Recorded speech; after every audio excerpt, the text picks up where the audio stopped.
I want you to hit me as hard as you can.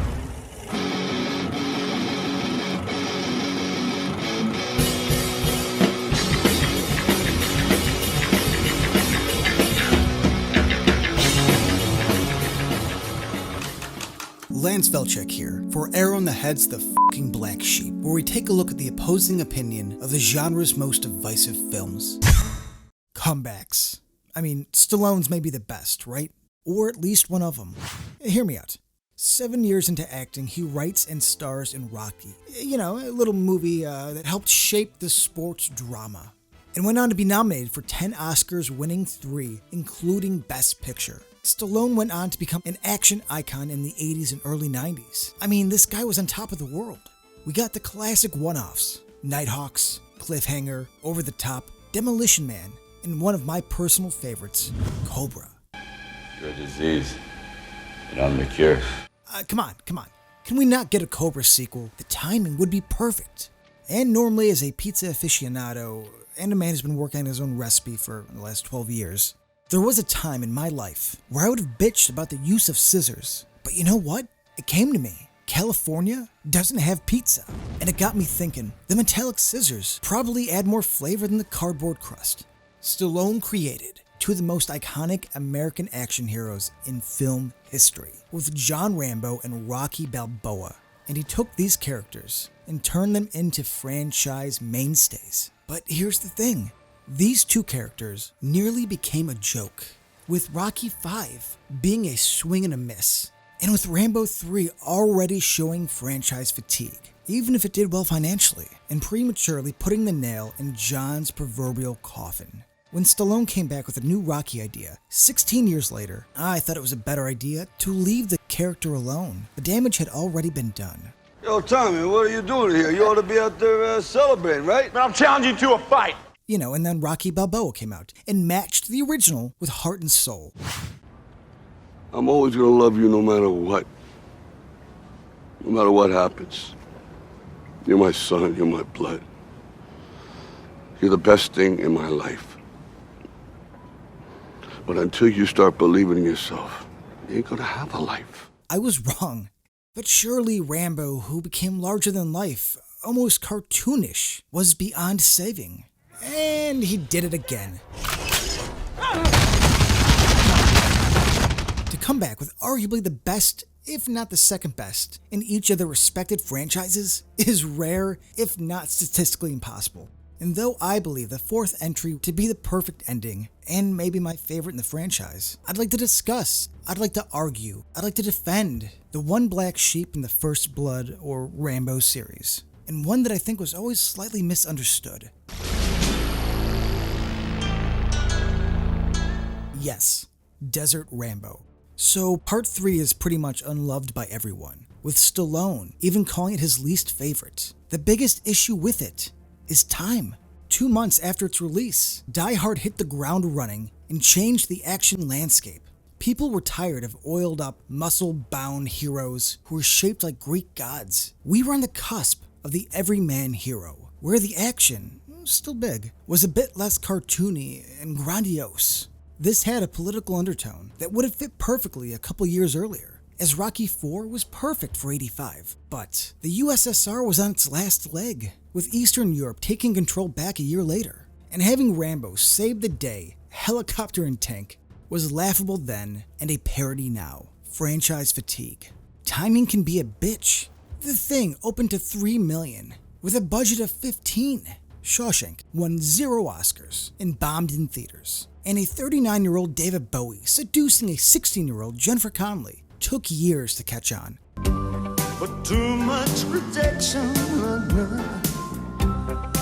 no love injection. Actual lyrics from a kid's film. The 80s. And this is where I believe part 3 is stuck. In the wrong time to be appreciated and understood.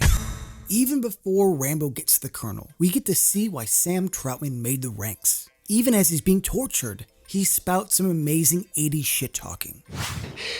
You don't have to hunt him. What? He'll find you. Corny? Maybe. But I do love how he keeps talking Rambo up. 1 man against trained commandos. Who do you think this man is?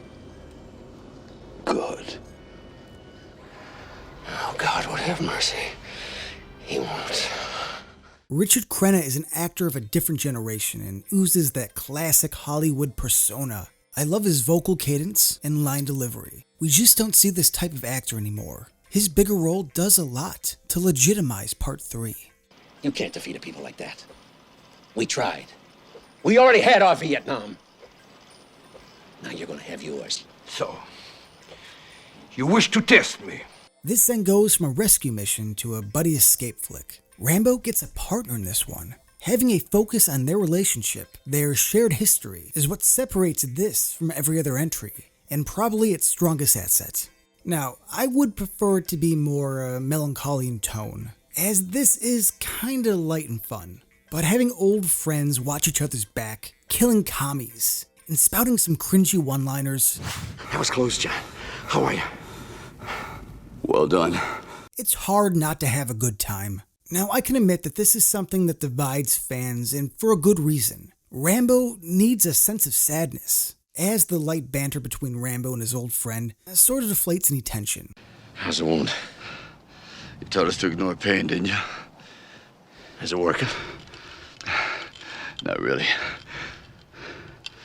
Don't take it personally. I'm sorry I got you into this, John. No, you're not. There is a certain grit missing here. This gives the latter half of the film more of a buddy cop feel. Now, I've come to like this a bit more as I've gotten older, and have accepted it as something different they tried out. I can step back and like it for a well-intentioned misstep, but I'll always go Part 4 in tone.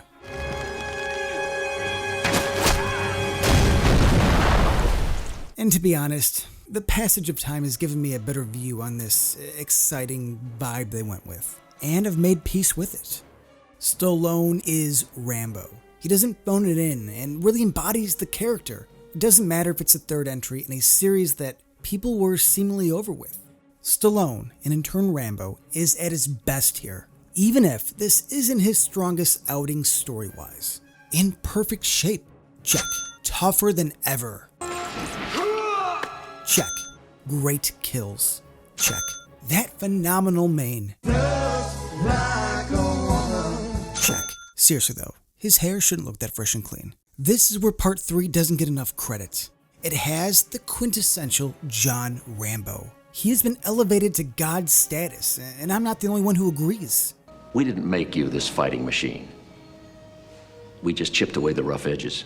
When pop culture mentions him or parodies him, it's always a mix of Parts 2 and 3. Let's not forget about the action. After a relatively quiet first outing, Part 2 really took it to the next level. And Part 3 doesn't disappoint. There are some great action sequences sprinkled throughout, like the opening stick fight, the first rescue attempt. But the last 40 minutes, pure 80s testosterone. Yeah. Oh, wait for it. Okay, the first half is a bit sluggish, I can totally admit that. And though the intent to flesh out the Afghan civilians was noble, it fell flat because the action is what we are here for. There is an issue with the old rule show don't tell, as I was constantly being told how bad the Russians were to the villagers, but all I got was generic exposition and a f***ing kid. Yes, there is an innocent kid to pull on Rambo's emotional core. No need for a kid, ever. A cute dog would suffice. But the action makes up for these unneeded detours. The cave scene, man, is one of my favorites in the series and is greatly underrated. The cinematic lighting, cat-mouse kills, a trap for good measure, and Troutman himself saving the day. It's good timing. What are friends for? The ending fight where Rambo heads off an entire company, or whatever the correct military term is over the top and better for it. Since Rambo dips his toe into the whole almost superhuman thing, I enjoy how balls to the wall this actually is. All this came from director Peter MacDonald. Director Peter MacDonald and his crew. Okay, director Peter MacDonald. And not sure when MAC has been pronounced Mick, but here we are. It was promoted from second unit to lead, once the original director was fired 2 weeks into principal photography. Peter had 2 days to get things in order. 2 days! to organize what was at the time the most expensive movie ever made. Any fault one may find in some of the directing choices here needs to step the back. His shots are well staged, he lets the action breathe, and you get the scope of the physical space. Dude, I've had more time to think of a Halloween costume than this poor guy had to plan a movie. The action looks great, epic, and when it was go time, he delivered. Out of the 4 films, Rambo III is objectively the worst. A sluggish first act, the character had toys, a cartoon, and was even mentioned by the president. And in the spirit of Rambo, let me tell you, we're gonna win this time. And so he was quickly oversaturated. And our involvement in the geopolitical turbulence of the Middle East was spotty then, and today has not aged well. But then again, what does? Here's the thing. Rambo's worst still equals a good movie. Hell, even really good at times. You see, Rambo 3 delivers more than it doesn't. Put this against any other shitty action sequels, and you get a sense of clarity. You see what I mean? There is a reason Stallone is still an action star. Charm, charisma, and a good heart has helped my man Sly weather some of his more miscalculated ventures. And you know what? He always lands on top. And every time I think he's out, he's right back in swinging. So I'll be there opening day for Rambo Last Blood.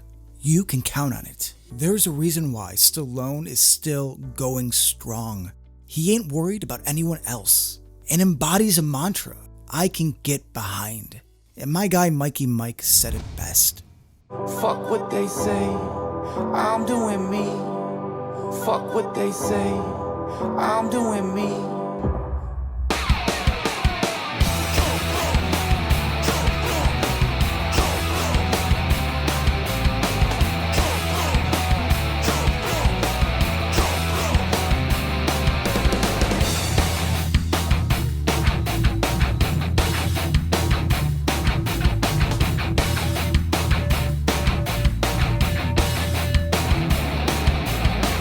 JoBlo, he sure likes to drink a lot.